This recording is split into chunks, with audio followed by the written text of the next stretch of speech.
వెంకటేశ్వర స్వామి మహత్యాలు ఎప్పటి నుంచో ఉన్నాయి. ఈ మహమ్మారి మనకి పట్టక ముందు బ్రిటిష్ వాళ్ళు మనల్ని నీలారు. ఈ బ్రిటిష్ కాలానికి ముందు బ్రిటిష్ ప్రభుత్వమే తీసుకోవటానికి ముందు ఈస్ట్ ఇండియా కంపెనీ ఉండేది. వాళ్ళు క్రిస్టియన్ ప్రచారానికి ఎకలెసియల్ డిపార్ట్మెంట్ అని వాళ్ళు పెట్టి ప్రచారం చేసుకున్న వాళ్ళు, వాళ్ళకి హిందూ మతం మీద ఏ విధమైన అభిమానం లేకపోయినా వాళ్ళు ఫెయిత్ఫుల్ గా రికార్డ్ చేశారు. District gazetteers of North Arcot district 1894. Frederick Cox అనే ఆయన, ఆర్థర్ ఫ్రెడరిక్ కాక్స్, ఆయన తిరుపతిలో ఉండి ఎంతో స్టడీ చేసి ఆయన కొన్ని మహిమలు రికార్డ్ చేశాడు. ఎక్కడ రికార్డ్ చేశాడు? డిస్ట్రిక్ట్ గెజిటీస్ లో రికార్డ్ చేశాడు.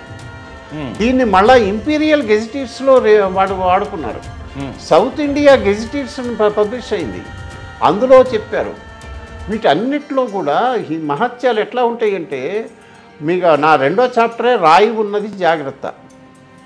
రాయి ఉన్నది అక్కడ, రాయి ఉండేది మన క్షేత్రపాలకుడు గుండె అంటారు. క్షేత్రపాలకుడు అనేది ఉండేది.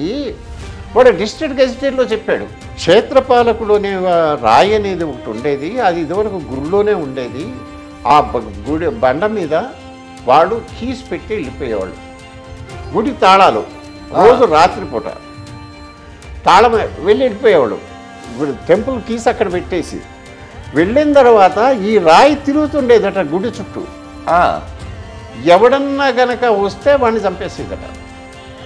ఈ మాట చెప్తే పిచ్చోడు అంటారు మీరు, అంతే కదా. డిస్ట్రిక్ట్ గెజిటీస్లో ఉంది కానీ రాసింది బ్రిటిష్. డిస్ట్రిక్ట్ గెజిటీస్ ఏమి ఇవ్వాలి ఇక్కడ చూసుకోండి. District gazetteers of North Arcot district 1894.